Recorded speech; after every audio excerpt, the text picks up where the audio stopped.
Welcome back, everyone, to the series Ordinary People Living Extraordinary Lives. Today, I am here with grandmother, mother, partner, and Janeane is also the project manager for the historic Reno Sparks Illustrated History book. This is the third one she's working on. She has started with Sacramento. They just released Scottsdale, and now they're working on the Reno Sparks book as well. They are beautiful books, and I can't wait to see the Scottsdale one she just got the other day. But Janeane has a really beautiful story to tell you today. And, I asked her to be on here because I met Janeane, it's been 3 years? Almost 3 years. Almost 3 years now.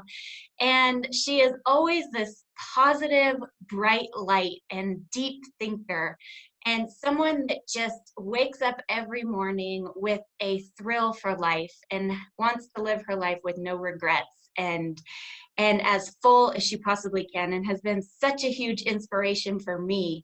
And so I invited her on today to tell her story of how she came to this place of living each day just as it's a miracle and a blessing and with beauty and grace. So thank you so much, Janeane, for being here today to share your story. You're welcome.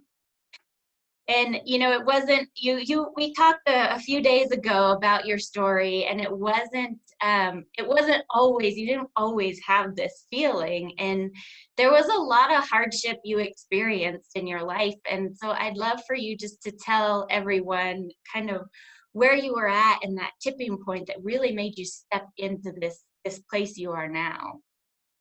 Well, I had a lot of years of stress taking care of my parent, running a family business, and then the demise of my marriage, and then shortly after he passed away. And so I was, for about 15 years, I ran on a stress level from about 1 to 10. I was running on a 20 every day, and it was very exhausting. And after my husband passed away, then I just fell into like a major depression mode. And I don't know what a lifetime allotment is of sad and mad, but apparently I spent all mine during that time. And I just woke up one day and said, I'm done. I don't want to live like this. And it was just like, as I explained to you the other day, it's like you can see for many years and then something happens and you go blind. And because it was like every day was like, it was like 2 years or 3 years long. So it's like, let me get through this day. And I only had time to put out fires. I couldn't be who I was. I was who I was supposed to be. And it was exhausting. And then finally that day, I was just like, I can't do this anymore. I'm done. And then my life started changing. And I started being happy again. And then lucky enough, I met a cat who was someone who was my catalyst, who'd done all these amazing things. And I'm like, I thought I was happy, but then it was like, what's all these amazing things, And I'm like, I want to do something amazing. What's my amazing? So then I took off on my amazing. And then I lost weight, and I joined this place called Sacktown Fitness. And they are such an awesome group of people. And I ended up losing 45 pounds. I ended up riding my bike, but I was still smoking, and I was running. And when I first started running, I couldn't run downstairs. I couldn't run like 10 steps, Mm-hmm. And finally I got up to 6 miles. Today I'll run Tahoe Donner Hill. And when Big one, if you don't know that one. It's a very big hill. It can work. And so I started my fitness journey, and I did this, what they call Release Candidate, and it was about self-love. And that was just a whole other journey. And because it was a body, mind, soul thing. And I would attack my workouts with them with a smile on my face. And one day we were having this meeting, and he's like, when are you going to be accountable to yourself? When are you going to do this? And he was talking to all of us. And he's like, sometimes you just got to say F it and do it. And I was still kind of smoking during that time. And I thought, yeah, Jesus, Janeane, you're in your 50, 58 years old. When are you gonna end this? And it was like, it was a light switch and it just went off and I never looked back. And then it was the fitness journey and then it was full on. And it was really exciting. And then I learned to love myself, which I thought was a crazy idea because I had never had time to do that or even thought about it. And I thought that it was not a humble thing to do. And in it, I learned to be the best version of myself, and how important it is to be the best version of yourself, because you can only be a good mother, a good partner, a good friend, being the best version of yourself. So that's the best way to put your family first, because I couldn't put my family first before because I was so stressed out. They got very little of me. They got what was left over from the day. And now they get all of me. And I'm very careful. I had to let go of some people that were in my life that from childhood because they were toxic. And I just thought I thought that, well, like this one friend of mine, she had been in my life since she was 7, but she was toxic, and my husband died. How can you never check on me? And she was like, well, we think you could have done more. And it shocked me, like, that you believe in me. And how can you help someone with addiction? I took him to rehab and stuff, and she didn't inquire. She just had judgment. So I had a lot of people that were mean to me and took advantage of me in some hardships, but I I think used when you're those. in that energy too, and you're worried about taking care of everything else and all of that, you attract more people that want to suck you dry. You attract those Your people that, vibration. It's all your about vibration is in that place, like, oh, she's a giver, to the point of giving up yourself. And I think as yeah, moms especially, we want our children to succeed and we want all of this, so we put ourselves last, where if we're not feeling good, you don't have anything to give. And what a role model are you for your children then? yeah, exactly. Feel For an stuck. example, my children, my 2 daughters are, in their 30s and 20s at the time when I went through Sacktown Fit Club. They followed me and their friends followed me. So all of it was a domino effect. And there was, like, at last count, I can't remember, there was like 1,200 pounds lost because I Oh my started going gosh. to Sacktown, and then my kids started going to Sacktown, and then their friends, and then their work co-mate, and we followed it for like 4 generations. And it's like, your vibration, what you put out to the world, what you're thinking and feeling, that's who and what you attract in your life. And And it reverberates, just like you said with your kids, it reverberates yeah, through them. And I think, someone once told me, one of my greatest teachers, and she told me that the woman of the household actually controls most of the energy and the vibration of the household. So yeah, at one end, you think, okay, this is a huge responsibility. But then at the other end, it's like you have this amazing power. If you raise your vibration and take care of yourself, you actually have that power to reverberate through your kids and your family and all of that and bring them up with you. And that's amazing. You saw that exactly. happen with Tech Fitness. Yeah. And I see the people in there, and we still go, and it's been an exciting journey, to say the least. So I got to finally, in my adulthood, I had a child when I was 21, and I wanted to go to school and be a teacher for the deaf. My dad thought and I wanted to go to San Francisco University, and my dad thought that it would be in my best interest to run the family business. So that's what I did. And it supported me very well, but I didn't get to be who I wanted to be. And so it's just been in the last 5 years or so that I got to find out who I was, who my amazing is. And I always talk about in my blogs and stuff how it's magic, and it is. Like, crazy stuff will happen. Like I was telling you the other day, I have my day job that supports me at a collection agency. I'm a relationship administrator and bring in business. But I went to work one day and I was like, I can't do this. I can't do this tomorrow. Tomorrow, I can't do this. And I was an ambassador with the Chamber of Commerce in Sacramento. And I was going, and I left, and I went to this meeting, and I'm like, I told myself on the way there, I'm just going to put it out to the universe that I want to do something about Sacramento. And I had wrote a business plan, and I joined Calling All Dreamers, and I was bummed that I didn't win because I only compete if I can win. So that didn't go well internally. I'm very competitive with myself. And then I also decided, having been a business owner, that I didn't want to be married to a business because that's a lot of work. But I still wanted to do something about Sacramento. And I went to that meeting, and I met one of my friends there, and I'm like, hey, Mark, I think I don't want to work at the collection agency anymore. I think I just want to do something about Sacramento. I don't know what. And he goes, here, meet Daphne. Daphne and I went and had coffee. And by the end of that conversation, I was on the book of Sacramento. Now I'm on my third book. That's and amazing. It happened, like I call it magic. Yeah. You put it out there. Yeah, and it does. And it's all about the vibration, and you just got to believe that will happen. And, and it's just like anything in life. And I have this blind faith that, you believe in things that you can't see. And it's just like my partner, Tom, and I were going to buy this house, and it didn't pan out for us, and it was a perfect house. But I've already been down this road, and I just know that it's just giving us one more opportunity. So the next one, it's going to be amazing. And so I didn't get all caught up in it. And the other thing that I've learned on this journey is I don't get caught up in other people's behaviors. And I don't take it personal, where it used to hurt my feelings or something when somebody had bad behavior.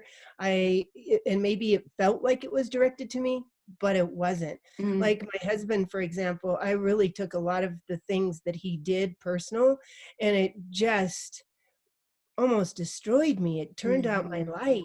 And then I realized that he was suffering from childhood trauma. And for whatever reason, he chose to internalize it and not cope with it. Although we went to counseling, although he went to rehab twice, it was easier for him to suppress his trauma than to deal with it. So at the end, it didn't have anything to do with me. And that is the most freeing feeling that you can have. And the other thing too is, I don't consider I've been sexually assaulted by somebody that I trust, who had they were in law enforcement, a very decorated career, but my vibration was low. Okay. And terrible things happened. And I decided out of that, you always hear about the victim, the survivor and the victim. And I thought, you know what? That was his bad behavior. That's not my bad behavior. I'm not going to be a victim of anything. Okay. That was his bad behavior, and I'm not going to own that. And the other beauty part about that is to forgive, because just think about how terrible that might feel on the inside. I'm not carrying that. I'm not carrying that. No way. That's not my behavior. That's not going to be my end result. I have survived life, but I haven't survived one particular thing, because I'm not going to own anybody's mess. That's your train wreck. You handle it however you want to, but I'm not. You're not putting that on me. Right. And forgiveness is really easy for me to do, but that doesn't mean you get to be in my life. Forgiveness is what's going on in here, and I want to be happy. And I can't be happy if I'm carrying it, because that lowers your vibration, your energy level, and it just sucks you in. And those things back there in my life that initially hurt me, like I let those people go. Like my sister, my biological sister, caused me a lot of harm my whole entire life. For whatever her reasons are, I don't know. I've never figured it out. I don't even worry about it anymore. And we don't have to be, but we go to family reunions and stuff. And I want to be in my nephew's lives and my great niece and nephew's life. And I forgive, and I can be in the same room. You're at an arm's length transaction with me. I will be my polite, because I'm not going to do anger. I'm not going to do the get even thing. I just don't care. It has, I call it a zero. There's no negative energy. There's no positive energy. Neutral. Yeah. Super It's neutral. very neutral. And it's easy Yeah. for me to be kind because it takes too much energy to be negative. You're not Right? in that action reaction state anymore. You're Yeah, not putting those fires out all the time. right. And So, yeah. yeah, yeah. And what So, you feed grows. So if you feed that negative anger and all that, that's going to grow too. Whereas if you wow. keep it feeding Yeah, that positivity, then more positivity grows. So yeah. when you were in that kind of that darkest period and feeling, the depression was there and all that, what was the thing? So I see people get so stuck in that and not be able to pull themselves out of it. So Yeah. what was that? You said it was just this moment, but what did that look like for you to pull yourself out of this really heavy place? Because that takes so much courage, everything that you've been through, and then to come back from it. What was it that pulled you to It it? was little steps, little baby steps. Like I didn't know. Well, for an example, when I moved to Sacramento, I'm like in my 50s. I moved to Sacramento 7 years ago, and I'm 62 now, so I'm like 57 or whatever. And it was like, how was I going to do that? Because I wasn't going to be stuck for the rest of my life in this, Mm, and be around that negative energy from where I lived. I wanted to start all new, and so I moved to Sacramento. I didn't know how I was going to do it. I had no clue. mhm. And I was working for Bank of America at the time. And one of my colleagues asked me if I would come to Grass Valley and work. And yeah, that's close to Sacramento. I'll go. So I came. My daughter lived here, and my cousin lived here. So I was kind of couch surfing until I found an apartment. But whatever I needed to do, I wanted out of there. So it was baby steps, baby steps, baby steps. Then it backlashed after my husband died, and then when I bought my new house, which was January 2015, then I had like this safe nest, and I was able to, and I got one more person out of my life who was toxic, and once that toxic person left my life, then who was my boyfriend at the time, and he was living with me, and once I got that toxic person out of my life, then I was able to heal and find myself. And then I think it kind of started when I was working in my yard one day, and I was just tearing up my front yard and not taking all these plants and trees out. And I was just like, it was so spiritual, because when I was a kid, I grew up on an organic farm. So there I am with my hands in the dirt. And it wasn't one specific moment. It was growing. It was just always growing. And I just knew in the back of my head, I didn't know how, and I didn't know how that was going to happen or whatever, but I just knew that it was in there somewhere, and I needed to find it. And then when and I thought I was in a really good place, and I thought I was happy. And then I met the catalyst, and then who turned out to be my catalyst, and I saw them do all these amazing things. And then the lights started going off like, oh my God, where's my amazing? Mhm. What's your amazing, Janeane? And then it was like, I don't know, I'll ride a bike. I don't know, I'll lose weight. I don't know, maybe I'll run a 5K. I don't know, maybe I'll do a triathlon. Maybe I'll, and I just over time grew into myself. So there was lots of aha moments along the Mhm. way. I Lots of think them. one big thing too is that feeling physically better really Yeah, helps our mental clarity, and that place. I think if you're in that place where you just don't know, and one step at a time, if you could just do 1% every single day, it exponentially grows. But if you focus on that physical piece, feeling good really helps. And I think you yeah, can attest yeah. to that too, is that physical piece. If you don't know where to focus on feeling better physically. Yeah, and I would take myself on mental vacations. Like Mhm. I, I I, love I that. like I love architecture, and I love the vibe around the state capitol.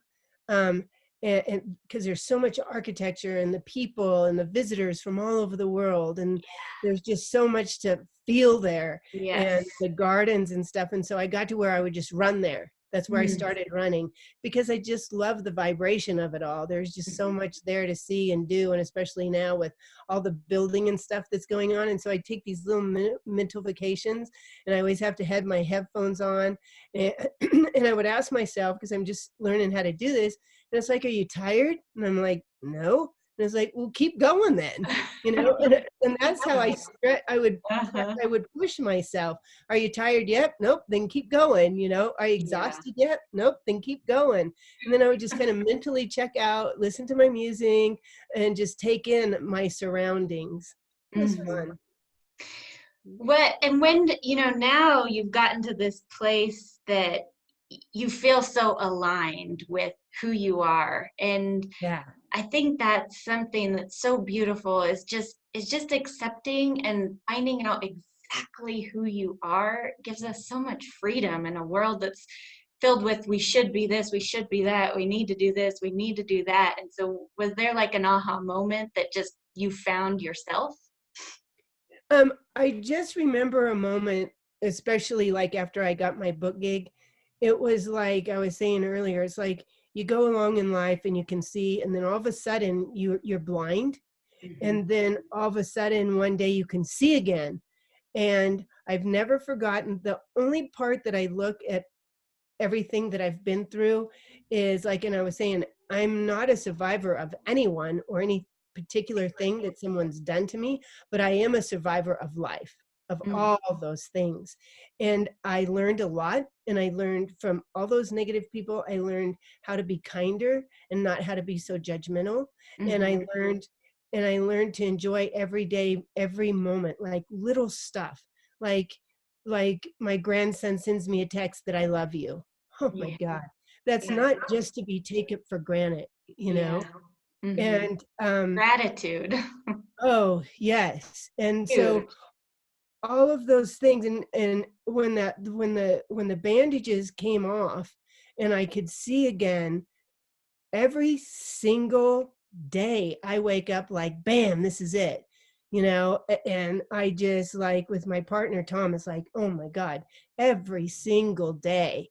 And I always want him to know, like, wow, what a blessing, because I know what this looks like and it doesn't look like that, and I know what this feels like, and it's amazing. And that's what I used to say. So you really struck a chord with me and resonate with me when you say, um, ordinary people live in extraordinary lives. It's not doing extraordinary things, it's feeling extraordinary on the inside, Exactly. extraordinary grateful, Yeah. extraordinary blessed. And you get that life is a miracle, and it's not to be taken for granted.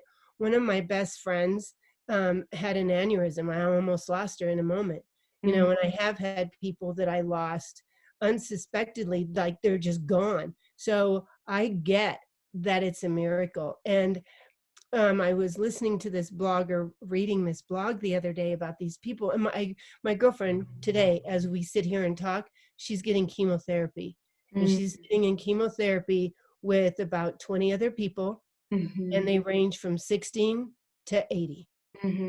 And I'm sitting there looking at this blog, and they're talking about how disgusting it is to have dogs in stores. I'm like, you're missing the Little whole point. things. There's You're so much missing the energy is whole point. wasted on those little And things. I was thinking to myself, if you go and give blood, like however long you're taking here to do this, you go give blood today, right here, right now, you're going to save 3 people's lives. Yeah. What's the, you know, Yeah. give them Where a are you going to meal. spend your energy? On Yeah, positivity, or this yeah, negativity too? yeah. And it was almost kind of sad, like, oh man, you guys are missing the whole point. Yeah. You're missing the whole point. I And know. and I wake up like that every day. Like it's a new day. And like today I got up and I was like just pulling out of the driveway and the sun was shining and I'm like, oh my God, I just Yeah. love it, you know? You're working on your own book now. Mhm. And what is your inspiration behind your book? Well, it was 2 things, because I feel like I've been through so much in my life that and I see people going through, especially my age, they get a divorce and they just get stuck. And it's like, don't be stuck. That was then, this is now. Mhm. You can heal. Mhm. You can heal. You can get to the other side of it.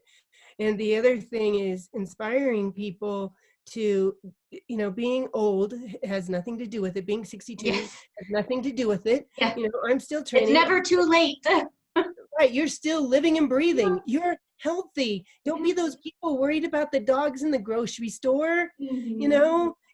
know, just be excited about life, because that heart, it's beating, and it's beating for a purpose, and you just go find that.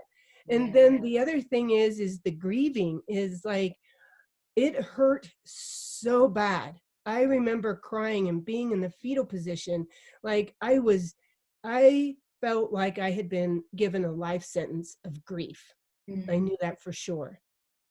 And I got past it somehow, some way. And so I get that feeling. And when I see someone going through that, I try to be the light. Like, this is not a life sentence. I swear to God. I swear to God, Mhm. it's not a life sentence. Mhm. And so it's heartbreaking, but Yeah. my grandson's girlfriend passed away suddenly and she fell out of a building. And so it's about being that vibration from my grandson, because I have to show him that it's not a life sentence. Mhm. So that's been a real struggle. I Yeah. mean, like, nope, we're going to be the light here, and I lead by example. And So, even those hardest situations, we have so much to learn from the yeah, darkness even too, and going through those experiences. I And don't want to go through all that for no reason, like to yeah. hurt that bad and not to get anything, not to have learned anything. I Hmm. can't do that. Yeah. So, And yeah, now I go and now forward. helping people step into their authentic selves too, and Yeah, showing them the possibility and the beauty and the grace of being in that place, coming from such a hard leading up to that too, and being yeah, at that place and knowing it's possible for anybody to step yeah, themselves. yeah. Yeah. So if you were to encourage somebody to live their most extraordinary life, whatever that looks like, what are three things you would tell If not now, when? Like, why not now? them? Hmm. If not now, when? And go ahead and be scared if you must, but do it anyway. The answers will come. Hmm. When I first learned how to ski, I was a terrible skier. I'm still not very good, but I still ski, right? I Yeah. still figure it out, Yeah. and so you just do it. Take a chance Hmm. and go for it. And like I say, and get used to being uncomfortable. Go ahead and be uncomfortable. When I was at Sacktown Fit Club, and this was one of my lights. I was doing a plank and I was trying to get to like 3 minutes or something. And he's like, come on, come on. And I collapsed, and he's like, come on, get back up. And it just resonated with me. Like, yeah, okay, you don't get it the first time, but that doesn't mean you stop. You Hmm. fail sometimes, but that has nothing to do. You have to fail to succeed. That Hmm. comes with it. That, Yeah. but you keep going, Yeah. because you can't get to where you want to go without being willing to be uncomfortable. You can't get there without failing and falling. Hmm. And it's not going to be about perfect. And it's not, happiness is not about living a perfect life. Yeah. Happiness is about being at peace with your past, present, and future. Hmm. Whatever, and life's not going to be perfect. Forget that. It's out the window. But as long as you are happy on the inside, and you learn not to take things personal, Hmm. and you learn to forgive, then that's where the happiness is, when you love yourself. Yeah. I was just listening to this podcast the other day, and he was equating, giving up to a baby starting to walk. You don't put a timeline on a baby starting to walk, or they fall down a couple times. You're like, oh, that's it. I quit. Yeah, They're done. The baby's going to keep going and keep going and keep going until they start to walk. And it's that same thing. You don't stop a baby from walking just because they've fallen down a few times, and you don't put exactly. a timeline on their success of walking. They'll walk eventually, and everything happens in its own perfect timing. So why would you do that to yourself too? Exactly. So what does an extraordinary life mean to you, Janeane? living your authentic self, free of guilt, free with forgiveness and at peace. And all those things you thought about doing, you know, like maybe driving a jet ski around the Statue of Liberty or something like that. Whatever it is. You know, Yeah. that, you know, Doing and it. take a chance, you know, there's fun things that you go do that make you happy. Like when I did the jet ski thing, like I've got this out of the box bucket list thing that I do. And those things make you happy. Going on vacation makes you happy. But I'm talking about internal happiness, happiness every day, taking it as a blessing, knowing that it could be over. It doesn't matter. Age has nothing to do with how long we get to be here. We know that in my own family. So you just have to learn. You don't have to learn, but to live an extraordinary life, to live an amazing life, it's living it at peace on the inside. Mm-hmm. That's so beautiful. Well, I hope that when your book comes out that you'll share it with us too and come back on here and share your whole book and all of that as well. And thank you so much for being on here, Janeane. I really appreciate For your the time. invite. Yeah, well, we'll chat soon. Okay, thank you. Okay, bye. Bye.